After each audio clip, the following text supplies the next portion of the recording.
Welcome back, Wardens, to another chapter of our deep dive into the harrowing origins of the Dark Seraphim. Last time, we uncovered the early shadows that shaped the young boy's life. A household fractured by contempt, a father whose cruel lessons bred fear, and a mother's unyielding efforts to shield her son from the darkness looming within their home.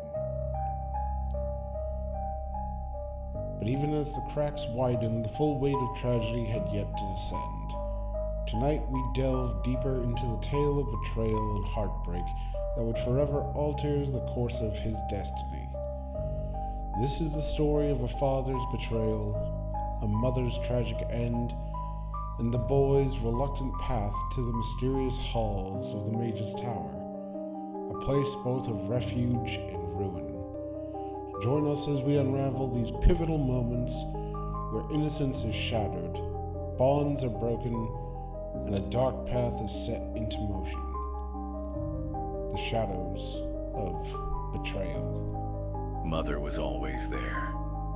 She would bandage my wounds with gentle hands, her touch soft against the rawness of my skin. When the pain was too much, she would hold me tight, singing lullabies that echoed with the warmth of a hearth on a cold winter night.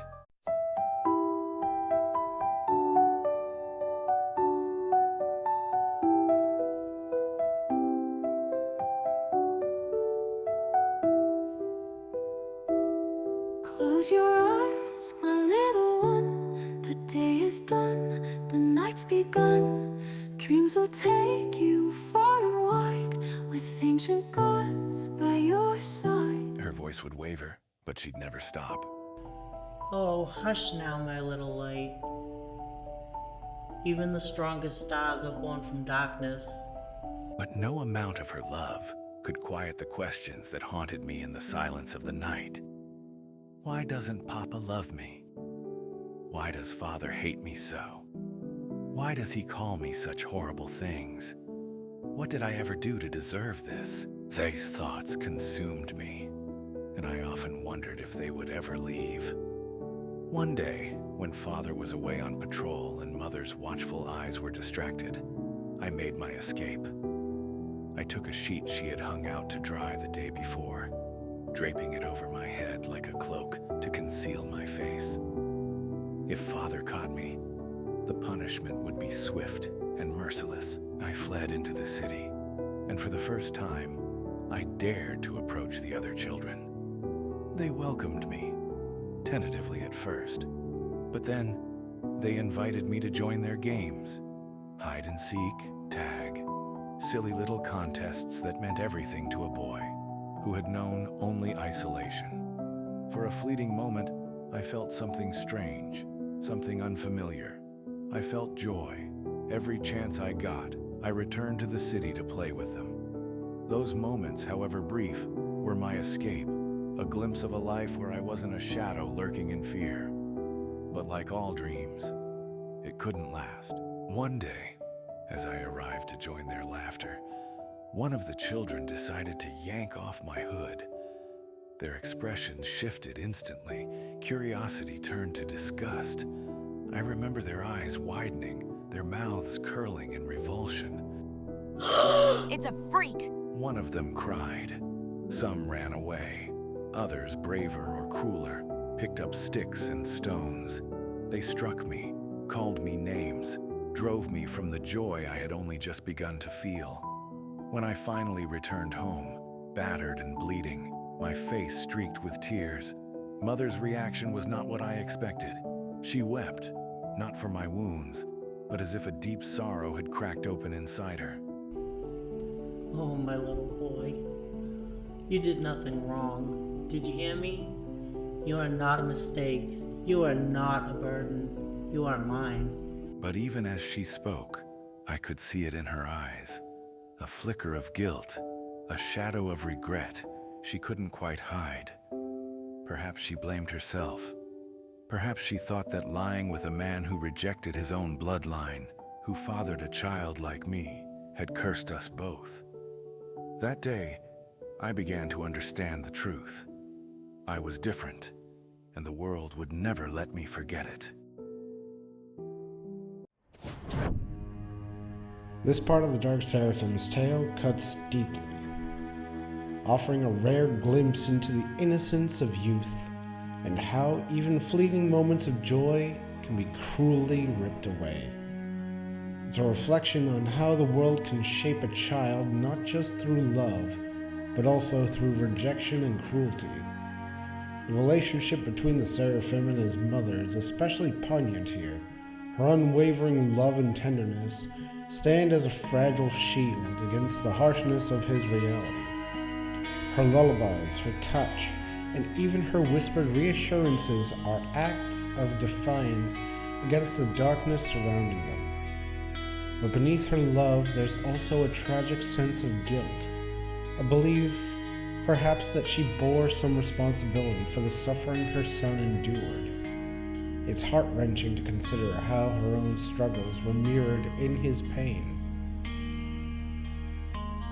Then there's the moments with the other children. A brief, radiant flicker of hope.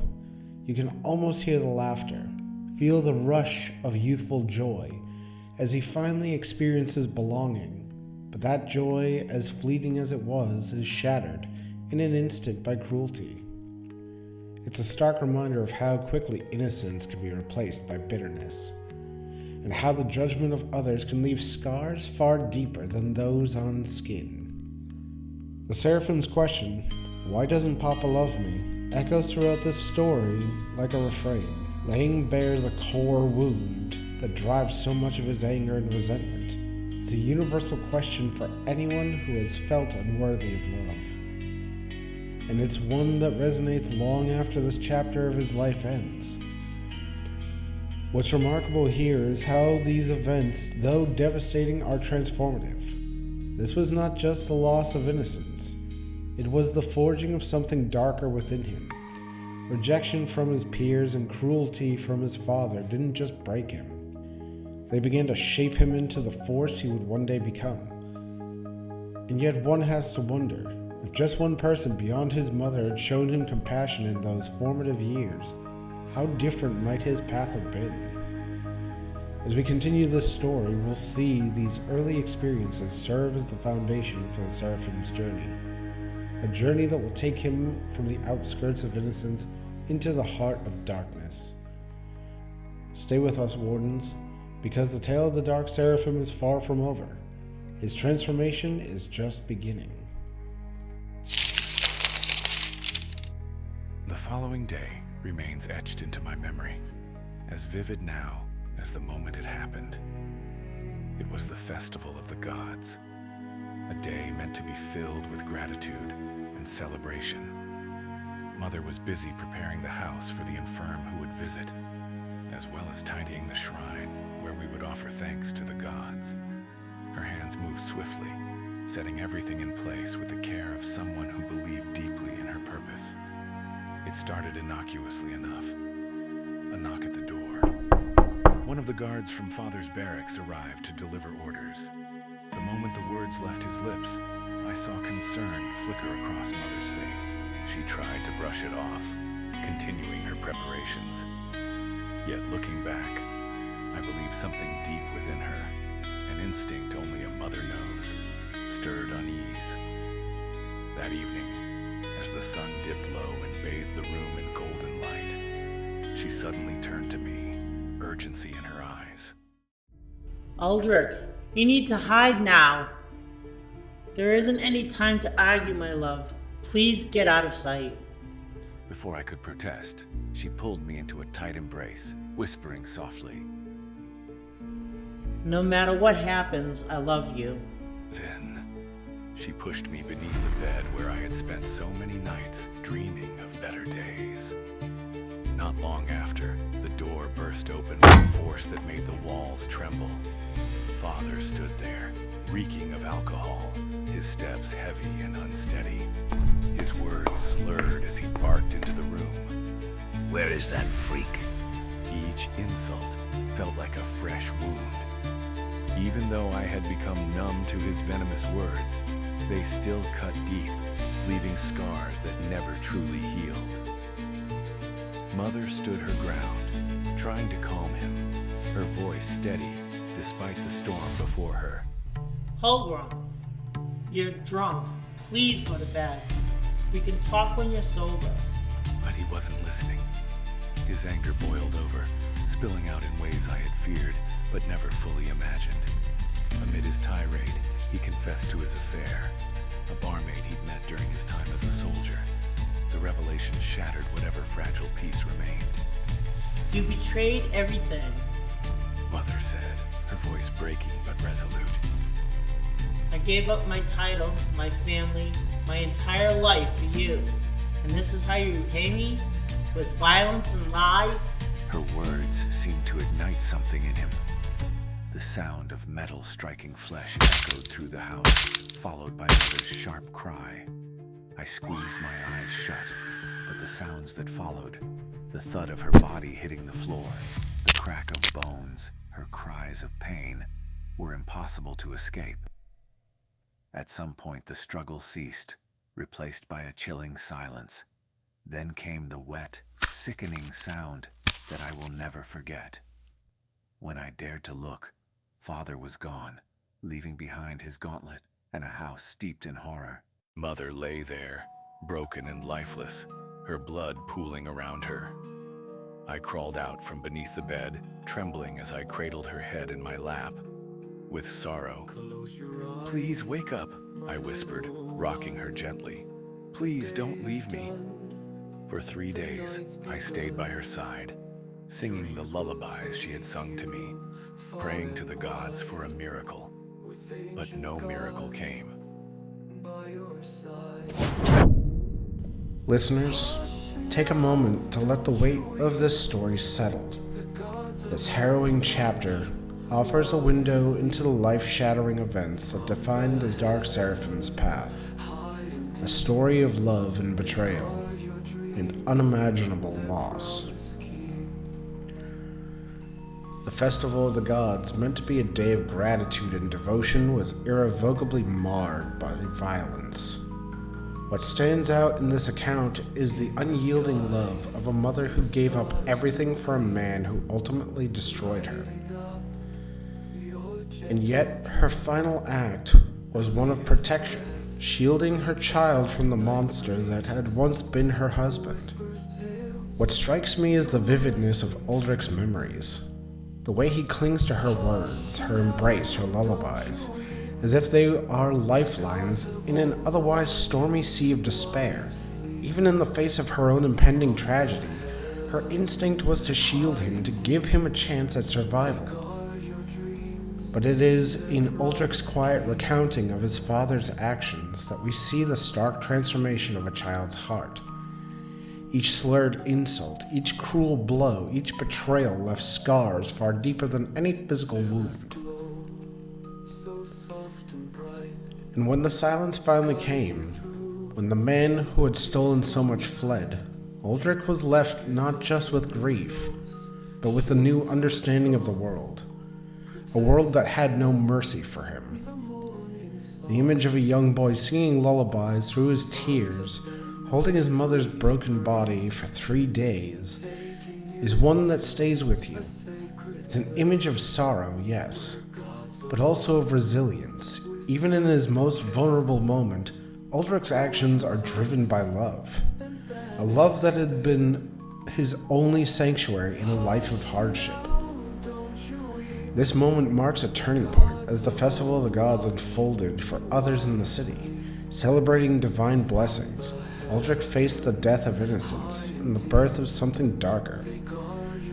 A hatred, a grief, and a need for retribution that would come to define him. But perhaps the most chilling part of this story is the silence that followed. The void left by a father who abandoned his family, by a mother who could no longer protect, and by gods who did not intervene. What will this darkness grow into? How will this loss shape the Seraphim we've come to know? One thing is certain, this is not the end of his story, but the beginning of a much larger, more complex tale. Stay with us, listeners, as we delve deeper into the life of the Dark Seraphim, into a world of shattered trust, simmering rage, and unspoken vengeance. For as we've said before, his story does not end here. His influence reaches beyond realms yet unknown. And so, dear Wardens, as we close the pages on this chapter, remember our journey through the shadows is just beginning.